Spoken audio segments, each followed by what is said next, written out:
Saan naman kaya pupunta ang mga kabingwits? Kahit sobrang foggy ng kalsada, gala pa din? At kahit malamig, fishing pa din.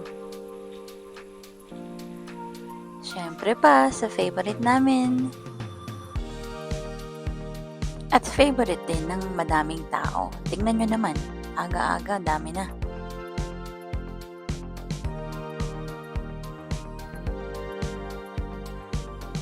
Unang cast, walang isda. Pero at least maganda yung ating video setup, di ba? Parang action camera style talaga. So, di ba? At dahil ang usual setup namin ay worm and weights, so iwan lang natin yung ating rod dito sa tabi and wait for a fish.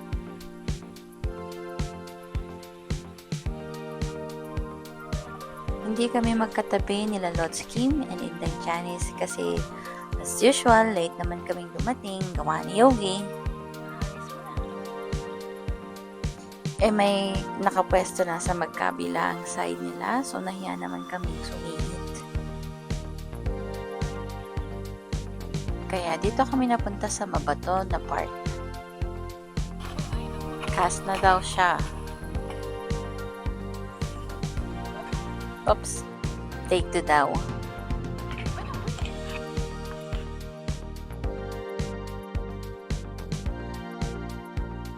Yun, ang layo ng hagis. Yan, sinisigurado lang ni M yung line ay nasa line roller para hindi magpuhol. Ito, pangatlong huli na nila Lods. Nakahuli na sila bago kami dumating, kaso hindi lang nakuhanan. Picture natin, tanungin natin si ChatGPT. Alam niyo ba kung anong klaseng isda yan? Comment down below.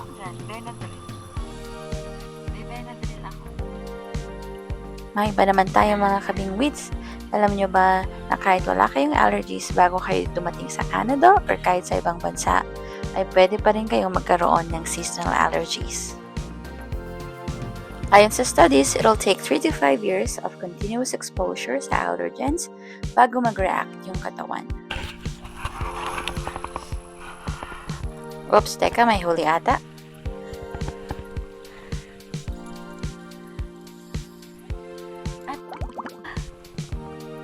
Nakawala ba yung isda? Or hindi lang naset ng maayos yung drag, parang napakaluwag niya. Yan, maayos na. And naramdaman na talaga yung isda. Ito na si Lods Kim, may dalang net. Ako, Lods. Yan yung nabili naming net sa Dollarama. $5 lang. Na-extend pa, oh. Nasaan na ba? Nasaan na ba ka? Bato pala eh. Ito. Ano ito eh? Uy, malaki. Uy, malaki. Uy, yan. Very good ka dyan. Uy, tagtsakan mo ba? Malaki yung kuha mo. Very good ka, boy. Uy, teka lang.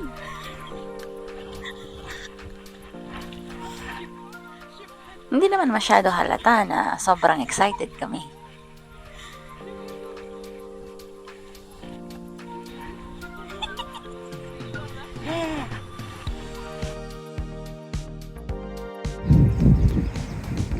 Hello.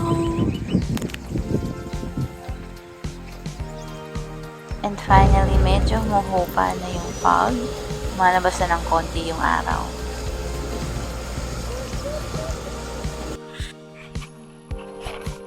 May huli kaya? Comment down below.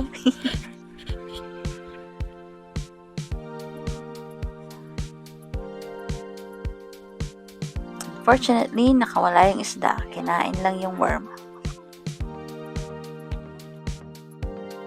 Ano yung atin? Hindi kaya? Nasaan yung gunting mo? Kailangan guntingin mo pag nahuli ka. Babe, saan yung gunting mo? Yan kasi yung daanan ng bangka papunta dun sa mismong lake. Minsan sumasabit yung mga line ng mga rods. So kung ayaw mong mawalan ng rod, kailangan handa kang putulin yung line.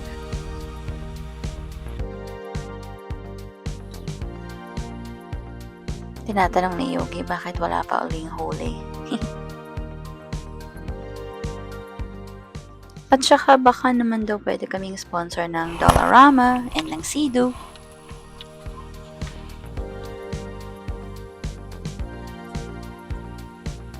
No, may kumakagat, babe. Ito, kailangan ka din ng practice doon. Yung pag-set talaga ng hook. Okay, to the rescue naman kasi may huli sila, Lods. Ayan na. Kasarakan to. Ano yung Lods? Tingin ko? Thank you. Hello! Ano, puno na? Kuhanan na din natin yung huli ng kapitbahay natin. Ano ba yun? Parang rod ata yun. So yan, pinapalitan naman yung worm kasi medyo maputla na, nababad na sa lake. Baka hindi na gusto ng mga isda.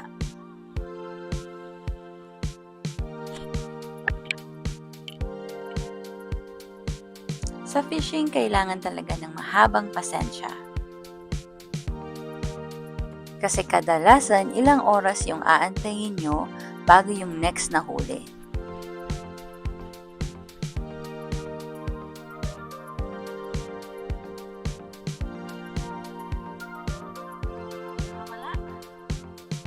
And minsan sana huli na, nakawala pa. Oh yan, inabot na kami ng hapon. Pero okay lang kasi surrounded naman kami ng nature.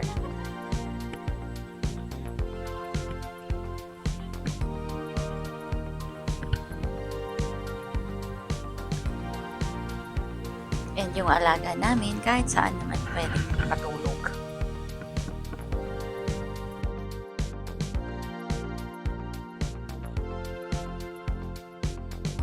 Lumipat kami ng pwesto bago kami umuwi.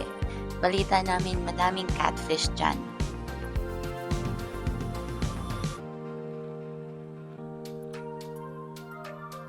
Yung area na to talaga, they are known for having a lot of catfish sa kanilang river.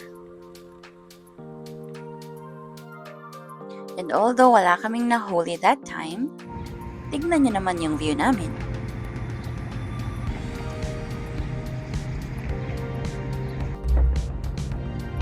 With matching fireworks pa.